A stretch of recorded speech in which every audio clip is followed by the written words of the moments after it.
I'd like to call the business meeting of the Portland Board of Public Education to order. It is Tuesday, March 7th, 2023.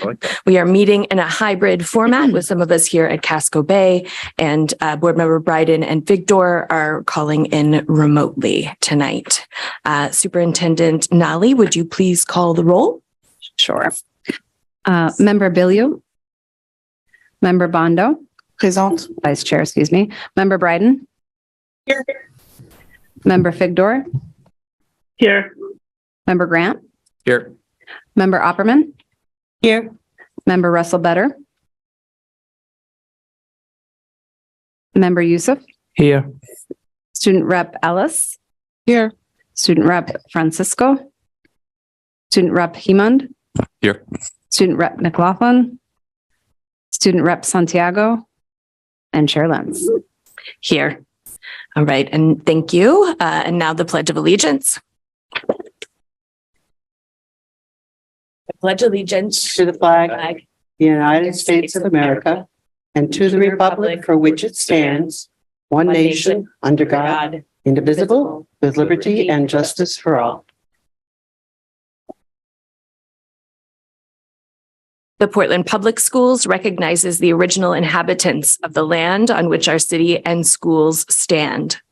The Wolastoqiyik or Maliseet, Micmac, Penobscot, and Passamaquoddy tribes, known collectively as the Wabanaki Confederacy or People of the Dawnland.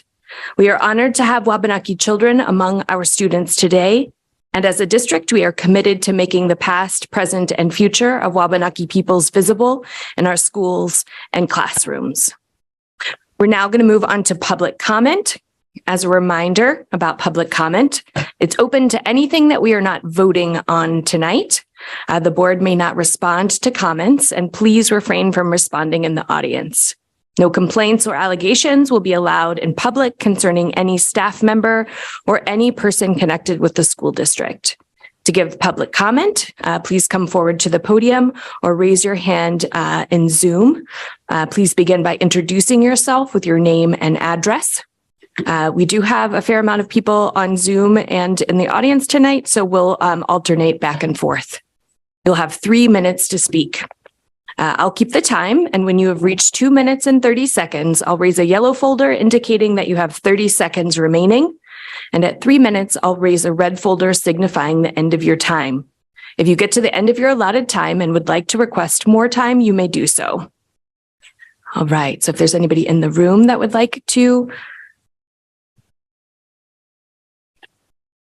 Good evening, everyone. My name is Nyla Wisa, 106 Boothby Avenue in South Portland. I'm the Middle School Make It Happen Director, and I'm here to represent Make It Happen and to present to the board a little bit of what Make It Happen has been like, for the middle school this year. We reintroduced Make It Happen to the middle schools this year. It's been dormant for 6 years. In our first 6 months, we have 32 volunteer academic coaches. In addition to our academic coaches, we also have 14 Deering High School students from the Black Student Union who come once a week and work with our Lincoln 8th graders primarily, but 6th, 7th, and 8th graders. And they are really mentoring and coaching them, strengthening the pathway to high school for our middle school students. It's been a really amazing partnership. We've got over 75 middle school students involved in this program. One of our schools is offering after school support 5 days a week. Another one is 4 days, and the other is 3 days. All site coordinators offer support in classrooms to students throughout the day. Site coordinators collaborate and work closely with our ELL teachers, our guidance counselors, community coordinators, social workers, and school administrators. All students in Make It Happen, and they have arrived. All students in Make It Happen are multilingual students with a first language other than English. Many were born in other countries, some born here to parents who immigrated here. At some point, Make It Happen students all were enrolled in IELD classes. Countries that our Make It Happen students come from include Angola, Democratic Republic of Congo, Burundi, Somalia, Sudan, Iraq, Guatemala, El Salvador, and more. The program benefits students in a multitude of ways. Volunteer academic coaches and site coordinators provide academic support during the school day, as well as academic support and enrichment opportunities after school.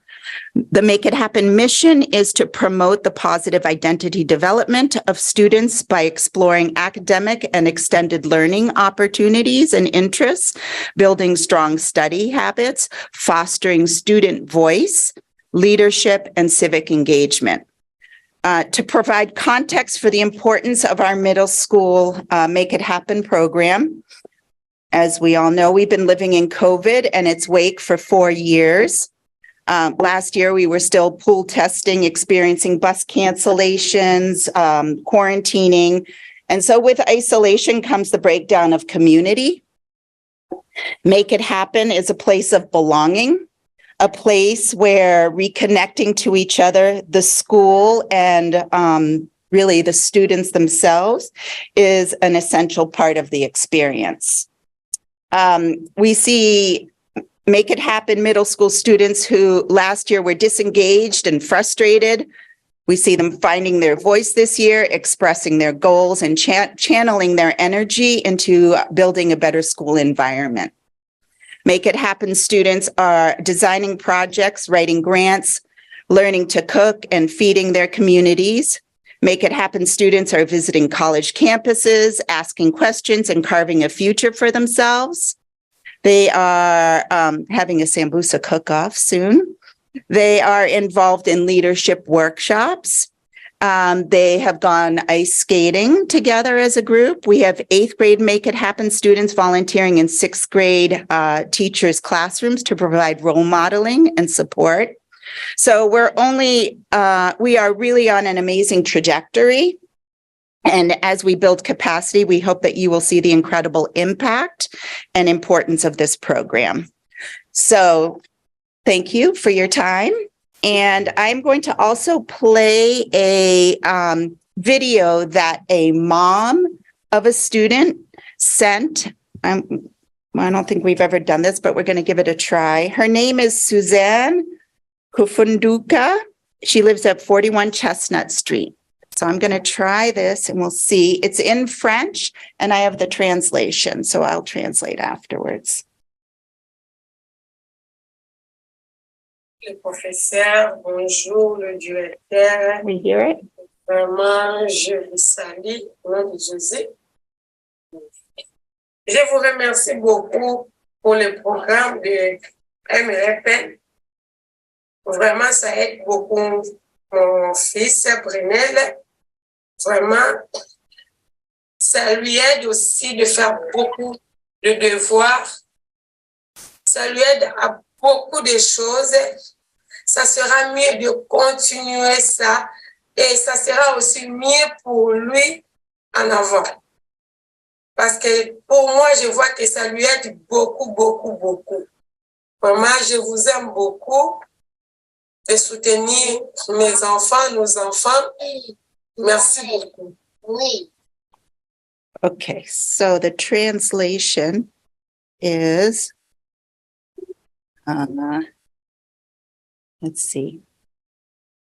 Hello, teachers and directors. I'm greeting you sincerely in Jesus' name. I want to thank you for the Make It Happen program. It really helps my son and my children. It really helps him to work on his schoolwork, and it helps him in many different ways. It will be helpful to keep doing this because it will help him in his future. I find that it helps him tremendously. I love you for helping our children, and I thank you very much for this program. Thank you. Yeah, anybody that wants to give public comment, you can come up to the podium. You just start by introducing yourself by name and address. Hello there, my name is Adi Kim. I live in 86 Wilsey Estates, and I just want to bring up the fact that I think Make It Happen should still continue because we all enjoy it. We all come together as a community, and we all get to understand each other from every point of view. Then we also help each other with work, and we get to like talk to each other, like and react to each other as high schoolers reacting like middle schoolers as we were younger. We get like put both minds together, and we get like combine. We also went to boarding. I think it was last month, or is it? Yeah, it was last month, and we enjoyed that. We were very happy. We were calm enough. Then we went there to just experience how it was called, how Atia was there for a little bit. Then that's all I want to say. I think Make It Happen should still continue. Thank you. Thank you. Go next. All right, in Hello. 1 second. So just a reminder, if you are on Zoom and would like to give public comment, just raise your Zoom hand and I will alternate back and forth, but go right ahead. All right. Hello, my name is Amira. I live in 22 Stone Street. So I first learned about Make It Happen during high school, my own school that I go to currently now as a senior. Make It Happen for me, although I know it's kind of different for middle schoolers, it was more like a learning opportunity for them. As for me, it was kind of like college help, application processes, work permits, all that kind of stuff. But as for Make It Happen, I kind of got to that because I knew Miss Atia's sister, Edward, which I helped on the advisor board for Deering to find new advisors. And she introduced me into Make It Happen and her sister and just everyone who's kind of involved into Make It Happen, whether it be the Bowdoin students, the mentors, and the teachers. I kind of learned about it and was really interested because I knew some of the kids who like go now to Make It Happen and get tutoring help. And I have to say, I really love the program because if I show you guys now, like the improvements on grades, like I see with the 8th graders, even the 6th graders, when I come down to Make It Happen on Fridays and Tuesdays, which I just came from now, the grades are like enormously improving. The attitudes of kids, like the pep talks we go through every single day, the activities they love, which the Sand Boost contest is probably going to be my favorite when it comes up. Just in general, like throughout all these activities and community building, really help with kids' attitudes in classrooms, helps them engage in work they actually understand. Like for me, I feel like I would not want to come to a classroom where I don't understand the material because I feel like I'm just sitting there, not really like understanding, just goes through out one ear and right out the other. So if you really understand the material, I feel like you'd do well in class and you'd want to participate more. So I did see an improvement in participation, and I feel like that's all thanks to Make It Happen. It shows kids like, don't be afraid to ask questions. Like, make sure, like, if you need tutoring help, like, please come, like, it'll be okay. Like, it's very easy for you to ask for help. I feel like people just need the courage to come and join Make It Happen. And it just like puts kids right on the right track to school. I also think it's going to be a very big help in terms of for middle schoolers, because it kind of like shows you like a sneak peek into life of high school and thereafter, like secondary education, like when we went to the trip on Bowdoin. I feel like it opened everyone's eyes into like different kinds of majors and what they want to become. We did like a little slideshow and like presentation about like what you see yourself in 5 years. And it was very, I'd say, eye-opening to see like how many ideas these kids could come up with, especially with the help of Make It Happen and the Bowdoin students. So I really appreciate for you guys being here right now and talking to us. Thank you. Thank you, Amira.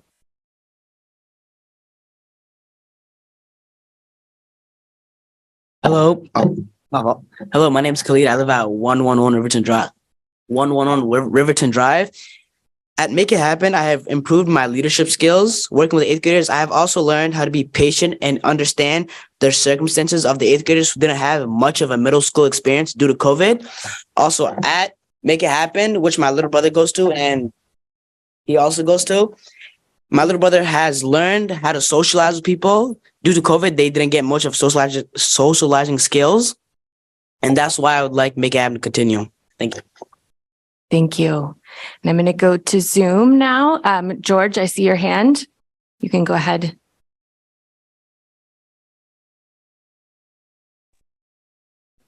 Thank you. George Rowe, Hanover Street. I just wanted to note that I tried to follow a little bit of the discussion the other night at the city's finance committee with respect to, making progress on the payroll situation and, the path forward. And as part of that discussion, one of the things that was a little bit disappointing was that there's apparently been, at some point, additional staff turnover. It's not clear exactly who left and when.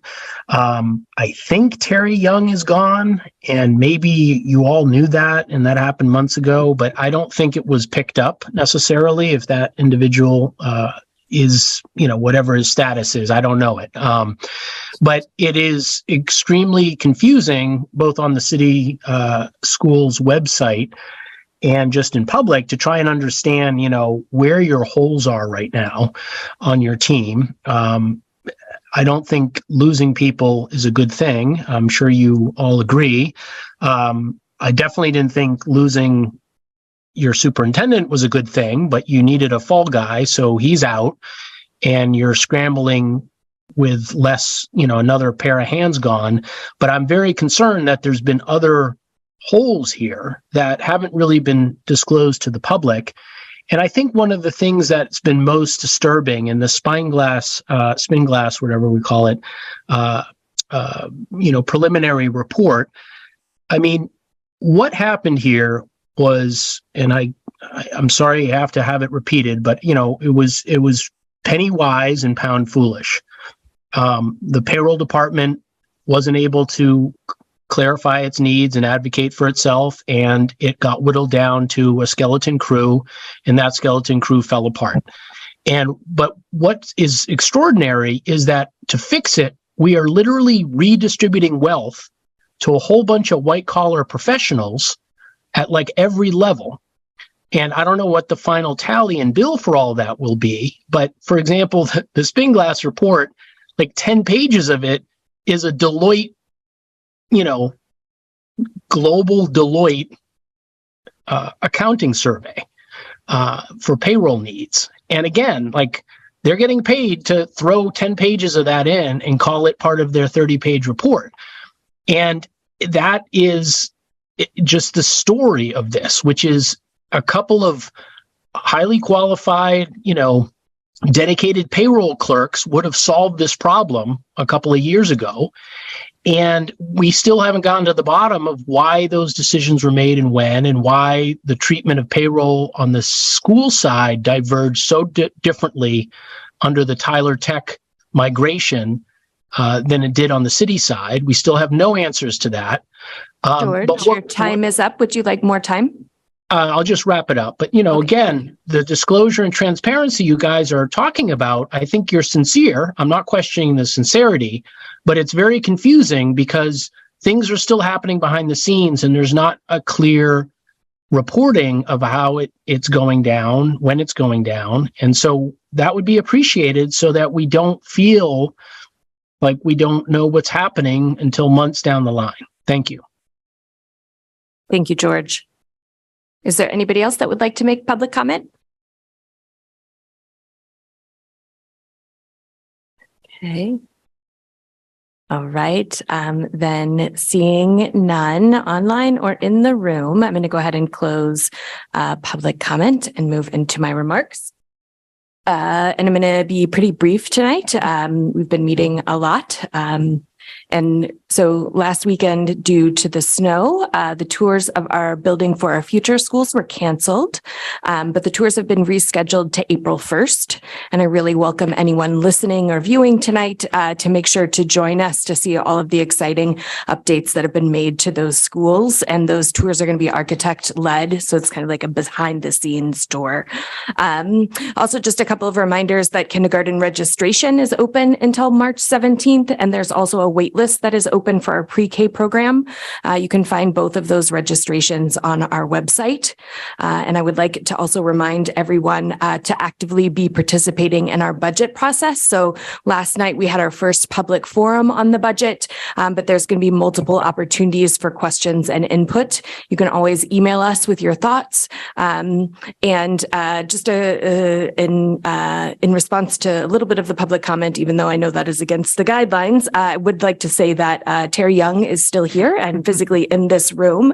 So luckily we have not lost Terry. He's doing tremendous work. And just that we did in Superintendent Townsend will mention this, but we have gotten a final report from Spinglass. And so we'll continue to look at that and come back to the public with the findings and updates as much as we can. With that, I'm going to turn it over to the superintendents. Oh, that's a lie. I'm sorry. I just wanted to acknowledge that we were meant to have a Portland Adult Ed update today, but we're in the middle of transitioning for our student rep on that. Yanuela is no longer going to be with us, but we're identifying somebody else new and we'll have an update soon. And with that, I'll turn it over to the superintendents. Thank you. Thank you, Chair Lentz. And thank you so much to so many students for being here tonight. It's really great to hear your voice. So thank you for being here. Good evening, board members and community. Thanks to those of you who came out for the budget forum, which took place last night in a hybrid format. Our goal was to continue building transparency into the budget development process, as well as to share the budget pressures we face and the priorities we intend to orient to. We appreciated the questions that were posed by the community and everyone's continued engagement in this important process.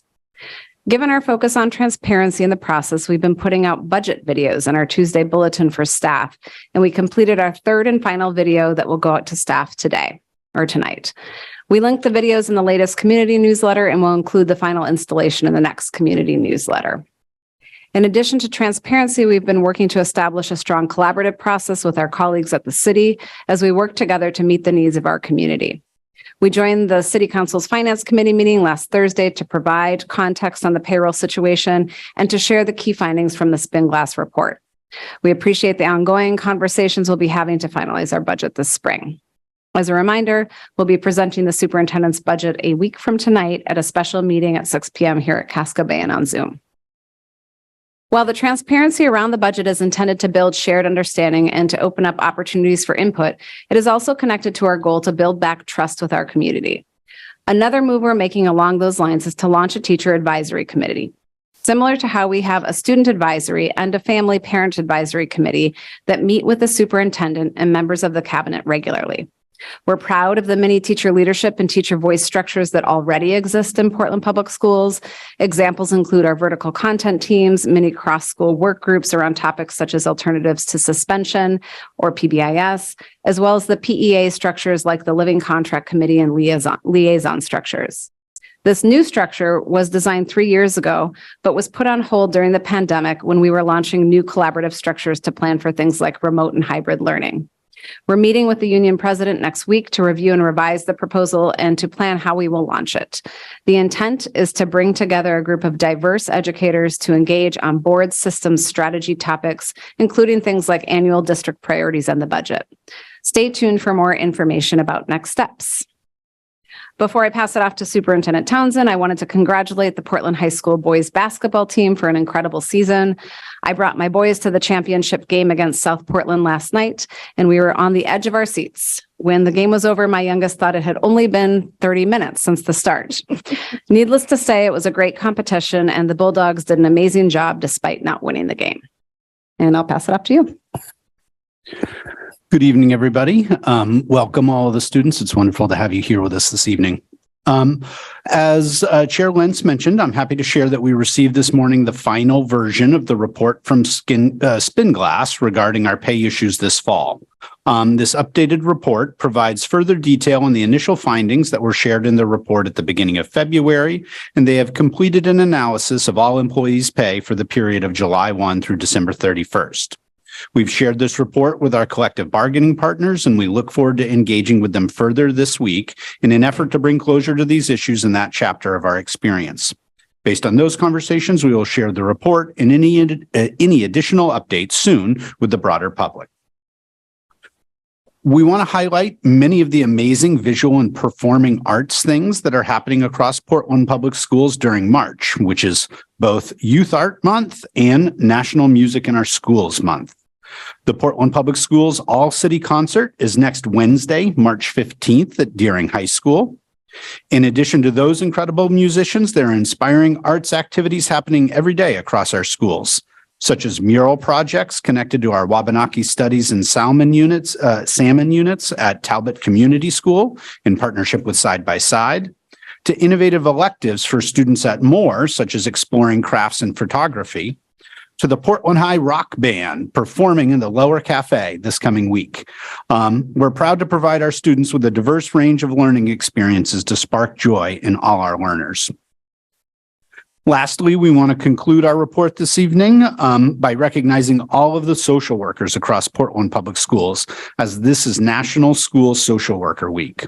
We have been fortunate to be able to invest in expanding the number of social workers in our district over the past few years, and their services continue to be ever more valuable as we respond to the mental and behavioral health needs of our students. Thank you to our social work team. And with that, that concludes our report. Thank you. I did receive word that we had someone who wanted to give public comment but was delayed. We have 2 people. So I'm going to reopen public comment for those young people who made the special effort to be here tonight. Yeah, you can come up to the podium and then you'll just say your name and your address, and then you have 3 minutes to speak. Right here to the microphone. If you'd like, you could have someone stand with you. Hi, I want to say Make It Happen has helped me a lot. It helps me, get my work done. And I've been getting really good grades in my classes lately. Make It Happen is a really good program, and it opens really good opportunities for you. And my name is Hamdi, and I live in Portland, Maine. Thank you, Hamdi. I appreciate that. That's okay. Yeah, we got it.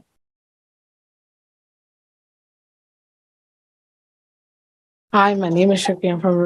I'm 8th grader at Lincoln Middle School. I just want to say Make It Happen has been an amazing opportunity and a great experience for me. It helps me become a leader and teach me of how to be responsible. And I've built amazing connections with all the high school mentors, and it just helped me get through the school year, get better at attending my work, doing my schoolwork. And my mentor, Manar and Amira, they explained to me very well how to do work. And I felt like this program here helped me out a lot, and it would be very beneficial for anybody else that's in this program. Thank you so much. All right. I'm going to close public comment. Again, thank you all students for being here tonight. And with that, I'm going to move into the report of the secretary. So we have the consideration and action to approve the meeting minutes of February 28th, 2023. Is there a motion to approve these minutes? I move. Oh, beautiful. I don't know who that was. Was that Bondo. Vice Chair Bondo? Thank you. Is there a second? Board Member Grant, any questions on the motion? All right, seeing none, I'll move to public comment. Any public comment on the meeting minutes from February 28th, 2023? Okay, just double check. All right, seeing none, I'll close public comment. Any board discussion? Seeing none, by roll call vote, please indicate whether you are in favor of approving the meeting minutes of February 28th, 2023. Superintendent Nally, will you please call the roll? Yes. Member Bilyeu? Yes. Member Bondo? Yes. Member Bryden? Yes. Member Figdor? Yes. Member Grant? Yes. Member Opperman? Yes. Member Russellbetter? Yes. Member Youssef? Yes. Student Rep Ellis? Yes. Student Rep Heeman? Yes. And Chair Lentz? Yes. So the motion passes unanimously with the students voting with the majority. Up next is our consent items. Who's doing consent? Okay. Superintendent Nally, will you please speak to these items? Yes. Under Board Policy KCD, the school board accepts by unanimous consent contributions made to the school district of durable goods of significant value and of symbolic importance. As required by policy, all of the donations are listed in the board memo by name and donation accompanying this item. Our practice is that each donor receives a written contribution acknowledgement expressing our heartfelt gratitude for their tax purposes. So with that, I would like to thank the many contributors to the Portland Public Schools that have made donations of durable goods, substantial value, and historical or commemorative significance. We are very grateful for their support of our work. So tonight we want to acknowledge that Talbot Elementary School received snacks for students from the Stevens Avenue Congregational Church of Portland, and Portland High School received Hannaford gift cards for their food pantry from April and Dennis Noonan of Portland. Awesome. Thank you. And then we're going to move on to old business. So first up, we have first and only up actually tonight, we have consideration and action to approve the 2023-2024 school calendar. So is there a motion to approve the 2023-2024 school calendar? So, Board Member Opperman, seconded by Board Member Russell Better. Are there any questions on the motion? Okay, seeing none, I'm going to move to public comment. Any public comment on the motion? Okay, seeing none, I'm going to close public comment. Is there any board discussion? Okay, seeing none by roll call vote, please indicate whether you are in favor of the consideration and action to approve the 2023-2024 school calendar. Superintendent Nally, will you please call the roll? Yes. Member Billiou. Yes. Vice Chair Bondo. Yes. Member Bryden. Yes. Member Figdor. Yes. Member Grant. Yes. Member Opperman. Yes. Member Russell Better. Yes. Member Youssef. yes. Student Rep Ellis. Yes. And Student Rep Hemond. Yes. Chair Lentz. Yes, so the motion passes unanimously with students voting with the majority tonight. So that school calendar has been approved. Moving on to new business, tonight we have a first read to approve sabbatical requests for the 2023-2024 school year. Because this is a first read, there's no discussion, but board members, please take note of those documents and read them before the next meeting where we'll have a discussion and a vote to approve that sabbatical. And now I'm moving on to adjournment. Which is quick tonight, but then we have two really great workshops coming up. So is there a motion to adjourn the business meeting? Board Member Opperman, second Board Member Grant. All those in favor? Beautiful. So we are going to be adjourned tonight at 6:33 p.m.